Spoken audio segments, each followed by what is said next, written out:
Good morning.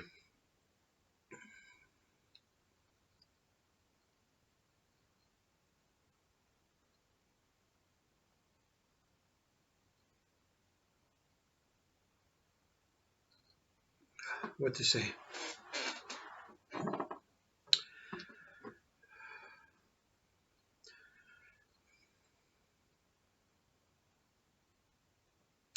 Around many years, 2004,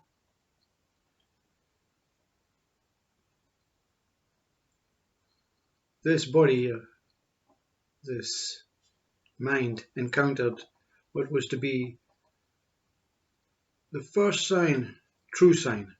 Many signs, many signs. Since birth, everyone has signs. But the first true sign about something is about to undertake a journey. And I may share this at the end of this, but I may not. But in 2004, something stirred. This is the outcome of this journey, this series of 13 videos. It may be important for you to know what lies behind and what the outcome is. And if something decides to share it at the end, then so be it. But if not, you may have to work it out for yourself through your own experiences. But anyway, this final video, I want to do a real human returning to Earth. And what this journey of what many call awakening and enlightenment is really reveals. And it's a very simple thing that we are here to live by. And it's not what our emotional states say. Love, happiness, joy, torture, pain, pleasure. It's much more simple than that. And it is something that the mind tries to reflect every day. Sometimes it nearly gets there. Sometimes, most times it fails. And it's about this human inability that is clearly seen to trust. All of this is about trust. That is the foundation of being here. Anything else is acceptable. Fluctuations of joy, happiness, misery, depression, stress, all acceptable when it's based on trust. That is our foundation. That is this one moment, this trust that the human fails to reflect as it should be. The first thing is nature. Everything, the universe, portrays different values to reflect back to you. And nature, mind has this great ability to segment things and say the sheep, the lions, the stars. And each one of these living things, sky, ocean, clouds, have a little story to tell you. And each one makes up this book of trust and beingness. It's practically impossible for one body to communicate through a sensory system that is working in time and is affected by the body, the mind, the weather, the foods, to truly say what it is. But that's actually why, because each one of us as individual human bodies have this ability to know the truth. And when consciousness decides to come seeking you, it's not that you have to, oh my God, I may have missed it. It's always praying. You see, it's always praying around you. Praying for the goodness, you see, and praying that you at some point pay attention to it. But it matters not, you see, because it's always a reflection of what you would call the essence of God hanging around you, or the Spirit hanging around you. What is trust, you see?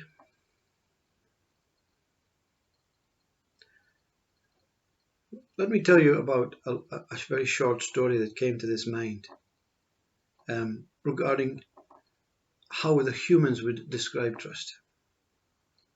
And it's not most intelligent human beings. No, it's not about, oh, I trust you to do this for me. I trust God is going to give me this. I trust in life. It's not that, you see. And this story took place in reality. I was sitting one day in the car and I watched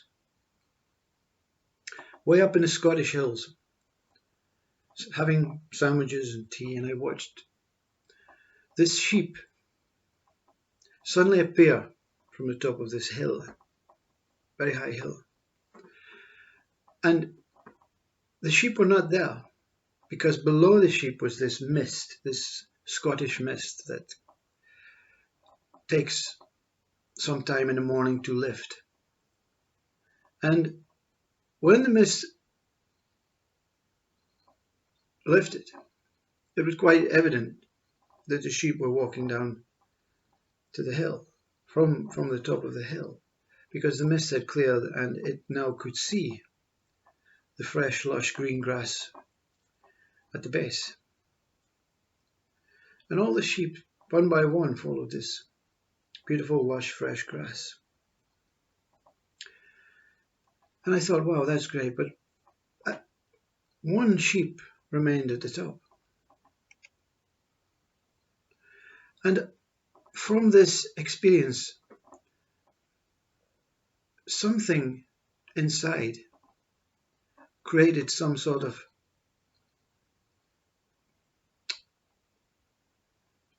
purpose behind this experience, some sort of revelation, a revealing. And many weeks later, it spoke. And it said, the sheep at the top simply trusted that there was enough grass where they were standing. But some had a desire, a need to taste this fresh, lush, beautiful green grass. And that they were taking a risk, because the hill was craggy and steep and rocky, and there may be a chance that one could fall over the side and perish. But within this risk, some of these sheep were female sheep who maybe needed to nurture for a newborn lamb coming. And it was important for them to eat this new fresh grass for this new lamb that was about to come. And it was not about greed. It was about nature looking after itself, and the sheep being an animal of nature. It also said two sides to the story. The one that remained on the top trusted. It paid no attention. It had no wants and no desires. So it was a faithful sheep. But then it said, but remember, this is a mind-based story. None of the sheep had any choice. None of the sheep had any choice. Every sheep at some point will walk down that hill. And every sheep at some point will return to the top. The one at the top paid no attention, for whatever reason, to mind, to say, go get some nice fresh grass. Trust is when the mind is not active. It's not about overthinking, because even the minuscule thought can lead to a mistrust. Trust is when you, this person, don't think about your breath coming and going. You trust it's coming and going. It's happening on its own. You trust that the hair is growing on the head until it stops. You don't question, why the hell did it stop? You know. There's nothing you can do about it. That's what trust is. In the present moment, total trust, because no thoughts appear in the present moment. If thoughts appear in the present moment, they're thinking about taking itself to the past or to the future. Future meaning next 5 minutes. Think I need a cup of tea. I have to go and make it. Thoughts, trust is when things are happening and there's no one trying to create these happenings. That's full trust. But in our human, contemporary, modern day life, there is a fear of being left behind. And it's not what you're trying to fight against, being left behind. Accept it. Accept being left behind. Accept all these modern gadgets, and I cannot work them. One day, through trust, you will work these modern gadgets. But if you don't, that's not meant to be for you.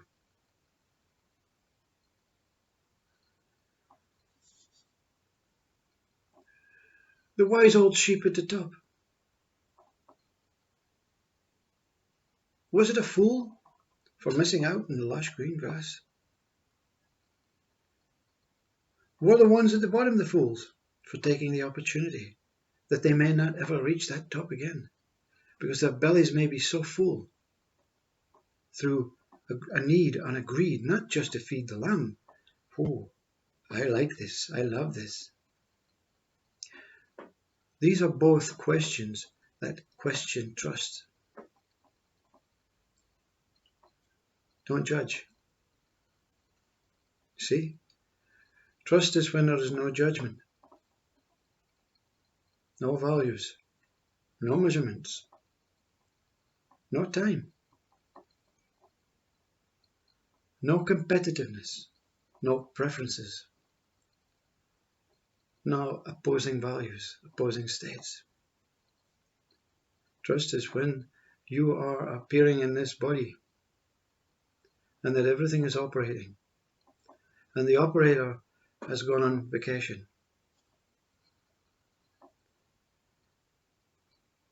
You see, from trust comes acceptance, non-judgment, non-value. And what is derived from this is faith. What do you have faith in? In trust. Because they are the same. To trust is to have faith. I surrender whatever I am to this life, not with any hope or belief, not with any needs or desires, but to let it be. Whatever will be, will be. And faith is to say, wow, I trust in myself. I truly trust in that surrendering. The present moment. You don't go to sleep at night,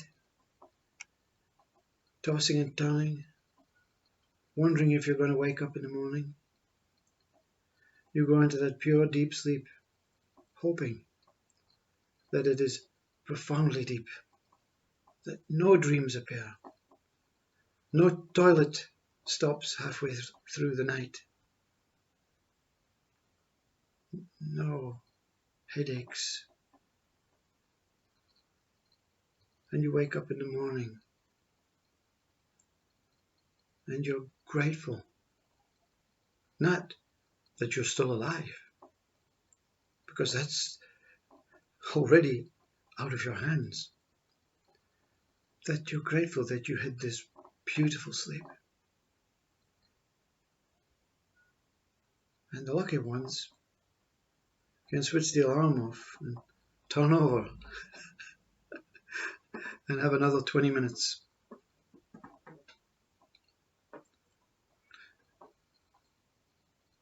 When I was young, I didn't know what poor and rich was. I was happy. I was happy walking. That was my hobby, walking. Walk everywhere. Walk. Apparently, this mystic that I met in 2004 said we were once druids who used to walk the ley lines on the earth in honor of the earth. We used to worship the earth, druids, pray to the earth. Now we destroy it. But we have to trust that whatever we're doing has some sort of meaning or cause or purpose to that what is consciousness. So I was blessed with walking. And education comes in as a beautiful way to stop and review and learn about yourself. No teacher says this is how you should be doing it. Your mind becomes active and you start imagining and fantasizing things through media, through advertising, through books, through television. And your mind starts feeling it's being left behind. And it starts judging and measuring and wanting and desiring and comparing, you see. Comparisons and competitiveness are the first thing that, as a child, I remember. Then someone says, "You're poor." I said, "Poor?" "Yes, because your family lives in this small council house. Your parents both have to work. You have the oldest clothes. You're wearing your hand-downs from your father. You're not rich like these people in these big houses up there." And I continued to walk. I couldn't understand it. I was rich. I was rich. I was happy. I wanted nothing more than just being here. And this way of life continues through trust.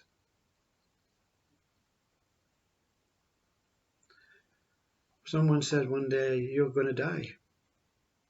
Parents maybe warning the child. I said, "Yes, but that's okay. Who lives forever?" And then music comes in, and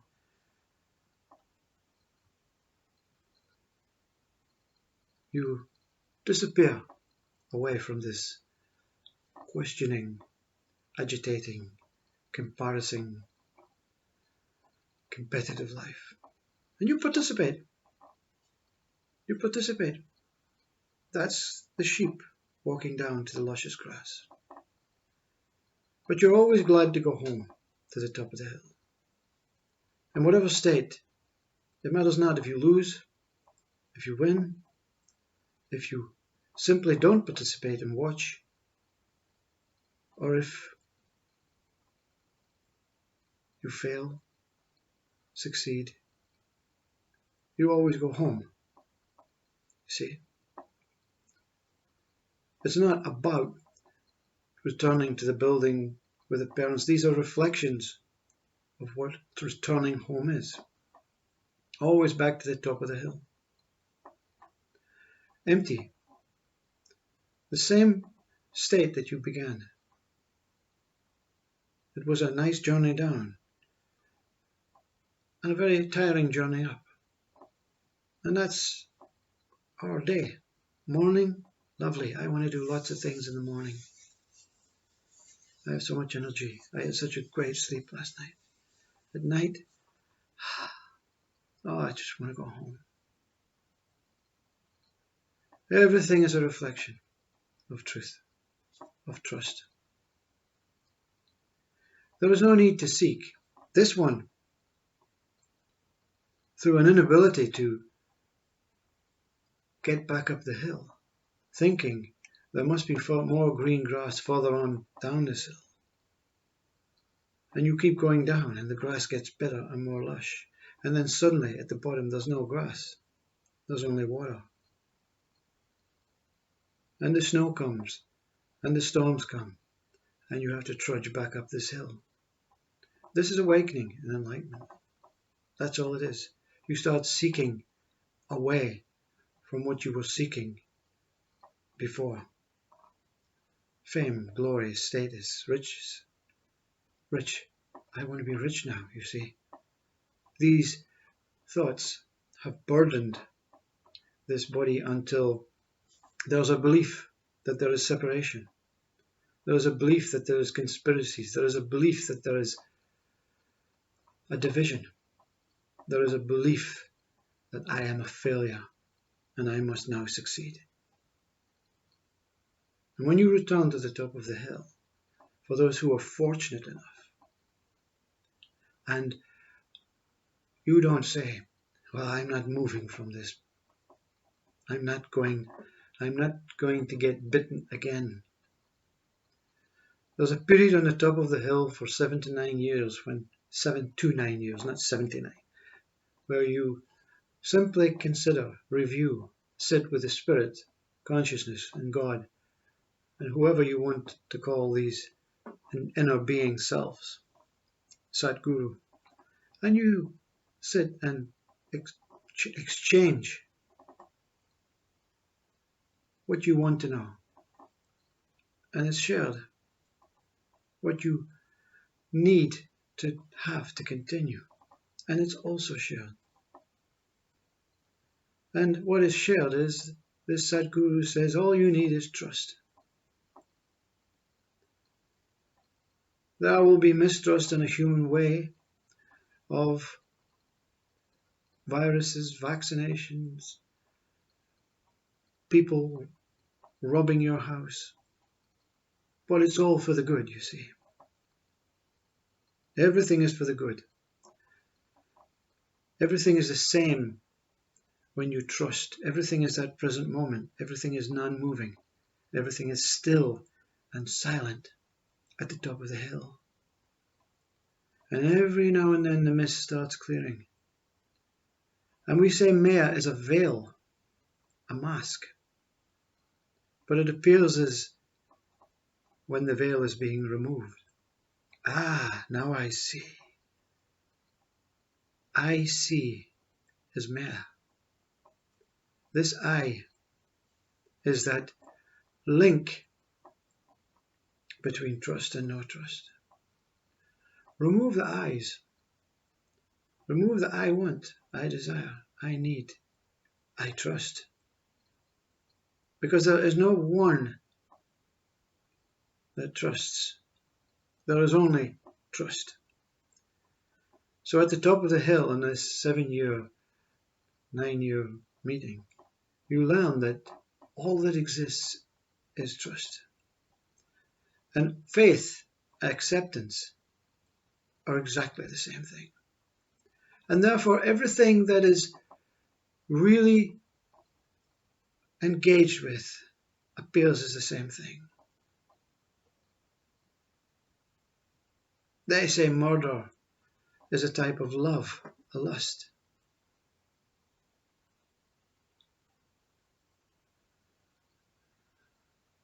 God, Sadhguru, does not see it that way. Because to encroach or harm another body means you don't trust that other body. So therefore, it is another human element. But what God accepts is there are flaws in this mind. And every day consciousness is trying to repair its own mind. Consciousness is the bringer of mind, the owner of mind. Consciousness is all-encompassing everything coming out as pulsations of one whole thing, one whole mind, one whole thought, one whole life, one whole God, one whole you, one whole Christ, one whole nature, one whole universe. But they're all the same whole. They are all the same whole. So to say you are God, it's not true. To say you are human, it's not true. To say you are being, it's not true. To say you are consciousness, it's not true.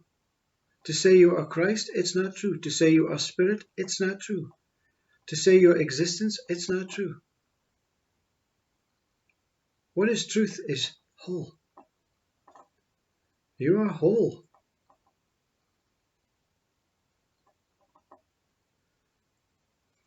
So this final video of 13 is not to explain and describe and preach and teach and say the way to do it. It's doing it on its own.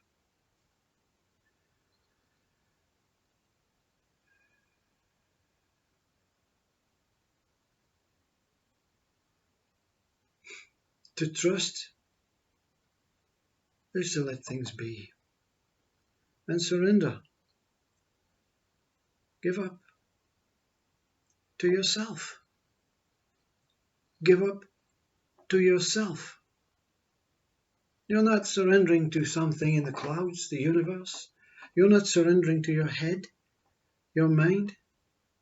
You're surrendering to yourself.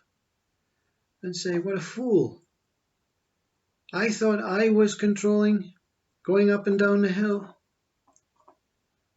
But the body that I dwell in appears to be moving on its own. And there's no real one controlling it. There are times when I have the ability to control it. When I walk to the edge of a cliff, I control it.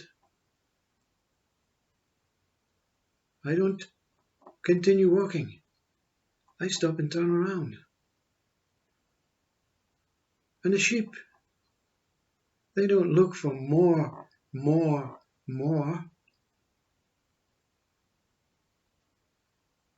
That ones grow fat and lose sight of home. I want to go down, get some grass. I want to come home to my father. Because the wise one at the top of the hill never moves from the top of the hill. And that was the story. That was that revelation. You can be that wise one at the top of the hill and never move. down that hill. Trust in what you are. Don't start saying, oh, I must be the Father. I must be God. Because this I will then start saying, I must look after them. I must care for them. I must preach to them. I must teach to them. God is silent, still, never moving. Consciousness moves it, gives it life. You are experiencing both. You are experiencing God and consciousness simultaneously, sometimes appearing as if they're different. But who are you? Who are you?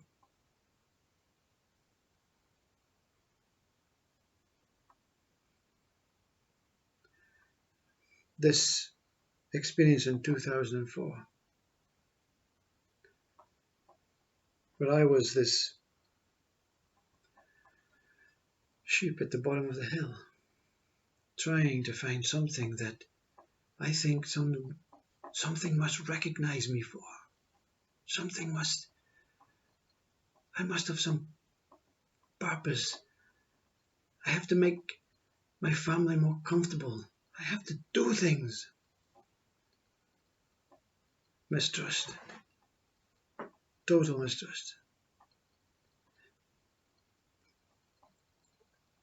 This mistrust led to this lady, this mystic, plucking me up and saying, I can save you. I can see something very true, very close to the surface. I must catch you before I lose you, she said. So many are being lost. So many have went down that hill and drowned in the ocean of mind, samsara, ego, greed. I didn't understand these words. I was just simple old me.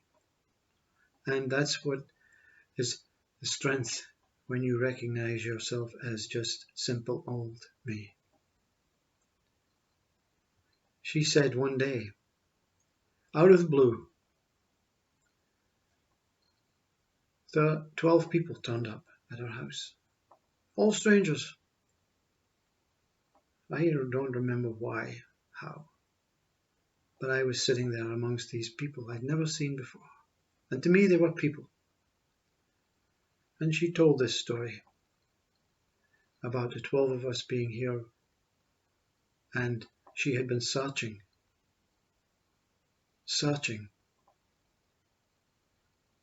on her final life.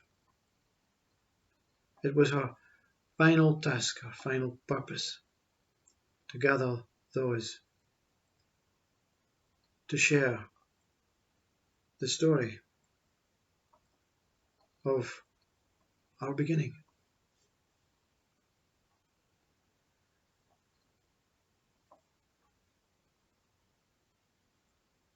She said 12 that was in this room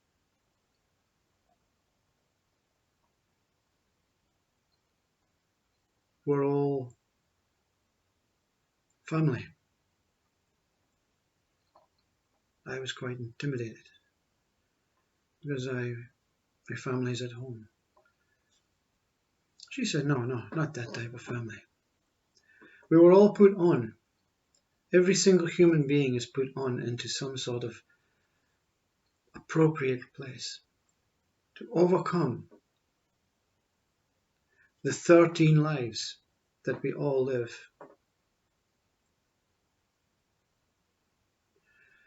The 12 of us are experiencing our 13th life. And the whole room went quiet and silent.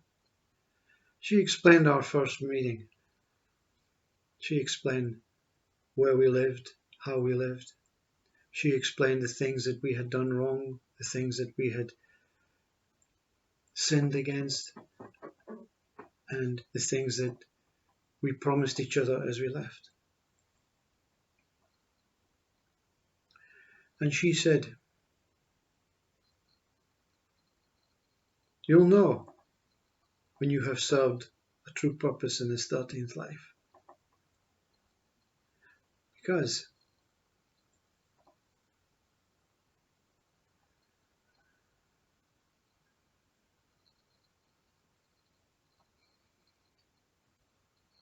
the 13th one will appear. 12. Living 13 lives. And on the 13th life, by surrendering, by accepting, trusting her story, accepting this life, trusting this life, that the 13th one will seek us all. And on this 13th life, coincidentally, synchronicity, she was a great time traveler. Something will appear the moment it is done. It is done. It is over. You have truly been freed, truly been gifted, truly been blessed, granted. Because something will be revealed.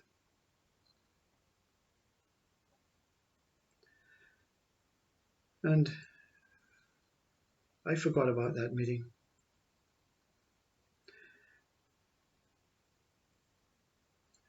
But she left the area. And on her leaving, she said, "I'm moving away. My job is done." And she said, "I have something for you, each one of you. And this is what I have for you." Do you remember that meeting we had in the house? About the 12 on our 13th life. And the 13th one would appear. And I said, "Yes, but I will experience it." "Yes," she said.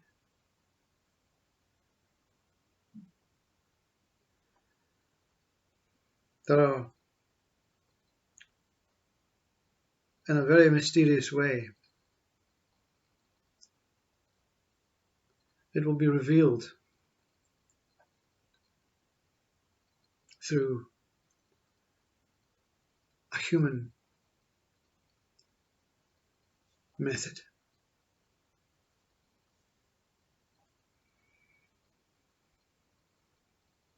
And I said, "Yes."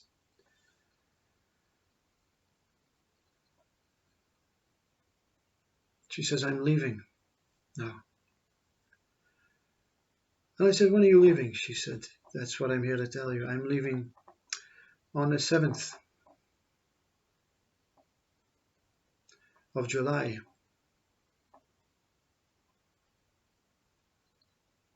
On the 7th year of this new century. 7/7/2007. I said, "Oh, very good." Yeah, not thinking about what she was saying. So here it is. 13th video. This one appeared for the final time. The 13th one appeared on 7 years of mysterious awakening and enlightenment, taken to the beginning, which was not really the beginning of God, but the beginning of life for all. 777 videos, the last 13. 7th of July, on the 7th year of the century. I remember clearly now how she spoke it, and her eyes widened. "I'm leaving 7/7/7. I didn't think that. So it appears through numbers. and I'm happy to share them all.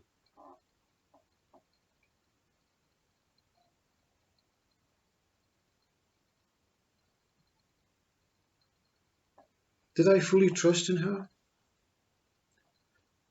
Yes. She didn't share openly in an informative way, this is what will happen. But little clues. And that's where I'm going to leave this. Nature, every life is giving you a clue every day. Dive into that clue. Dive into that question. Don't analyze the sheep.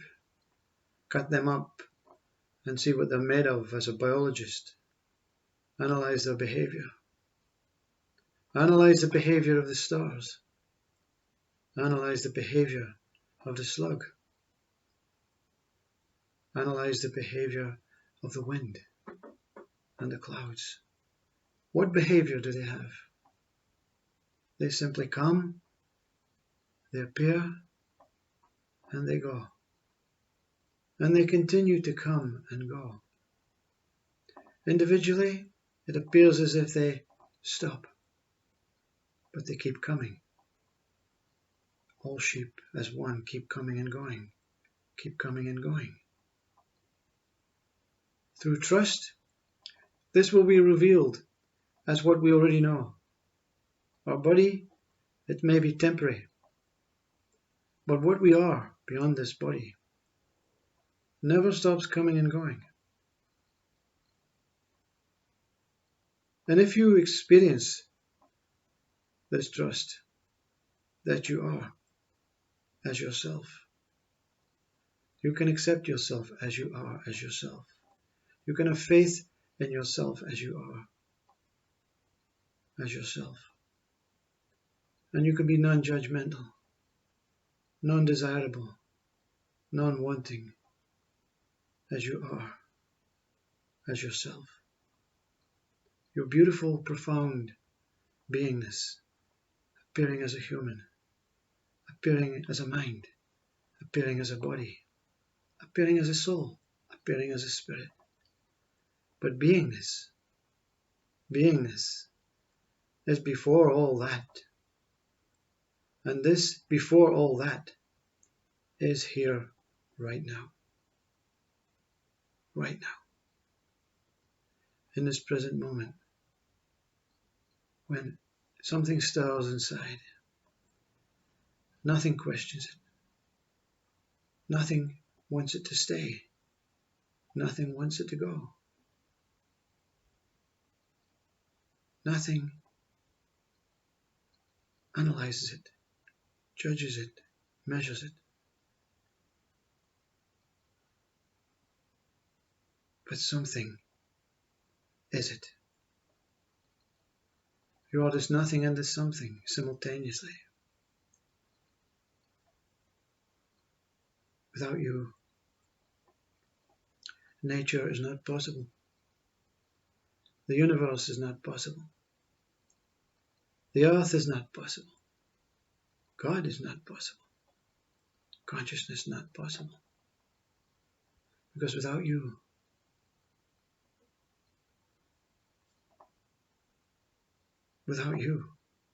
what?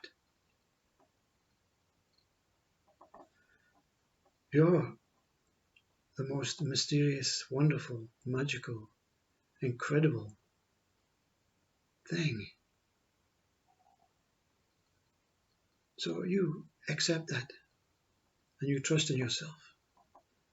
And all the states that you judged will merge into one, into this infinite pot of trust.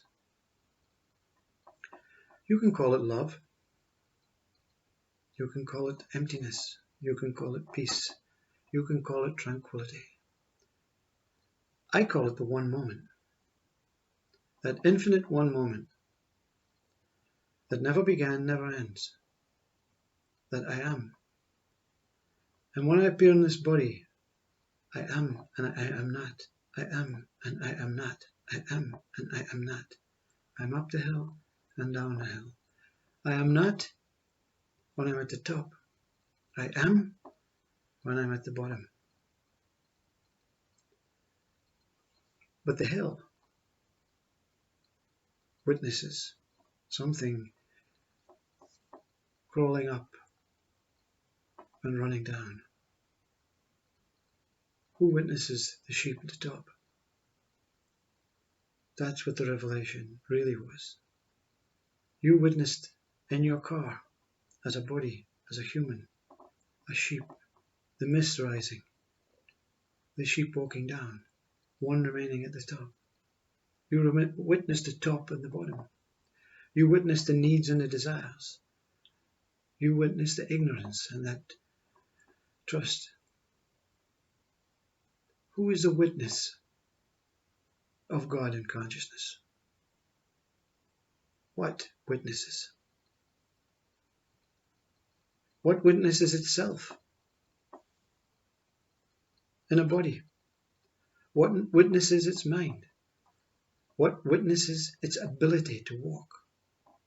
What witnesses its life, its breath? What witnesses that what says, I am? The witness is that one moment. The one moment between God and consciousness, the one moment between birth and death, the one moment between awake and asleep, the one moment between breath in and out, the one moment between the thoughts coming and going. The one moment is not even participating. It is not nothing, nor is it something. Much more interesting than that. But you don't judge it. You don't portray it. You don't blasphemize it. You don't share it. You just be it. And I'll leave you with that, with a series of videos. Utterings, mumblings, or something that speaks through a body, with no intent, no gain, no need, no desire. Halfway up the hill, you see. I'm just staying halfway up the hill. Sights on home, real home this time, and sights of my fellow beings scurrying, enjoying the green pastures of life, of mind, of desiring and wanting. Everything is important, you see.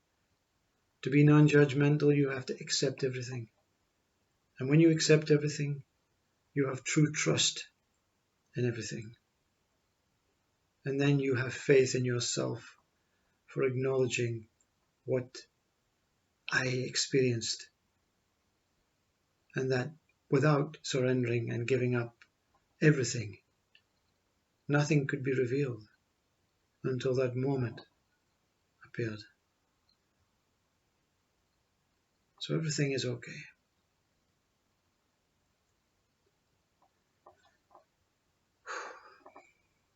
For those who remain through this 50 minutes, well done you. I've been teaching you to suck eggs, maybe, some people. It sounds like a very basic, simple way. My God, this one is so primitive, so behind.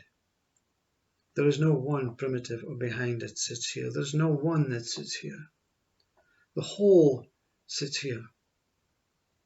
The whole has no name. The whole has no spirit, no soul, no form. But it appears as everything that we know, or the mind knows. To not know God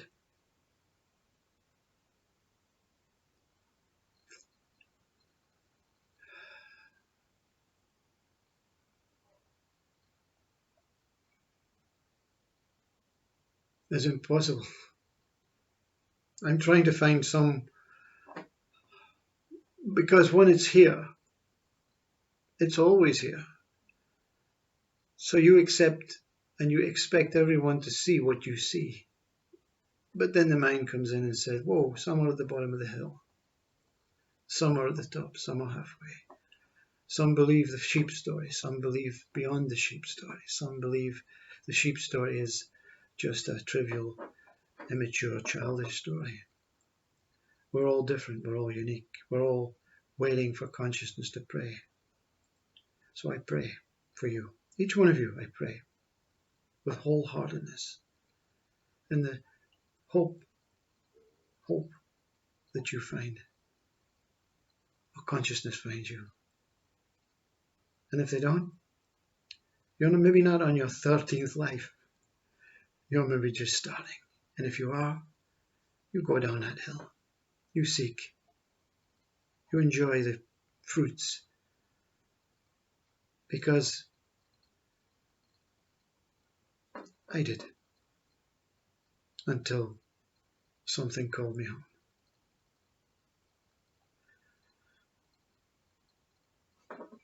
Namaste, Om. I love you all.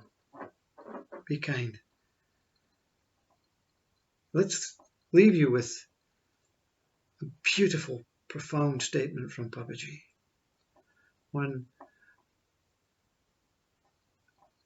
A beautiful one of the satsang said to Papaji, Master, mankind, what can we do to make this mankind see? He said, very simple, my son. Mankind is fixed when we become kind man. Kind man, simple. So the words of Papaji, Shanti, Shanti, Shanti, Namaste, Om. Thank you for being here.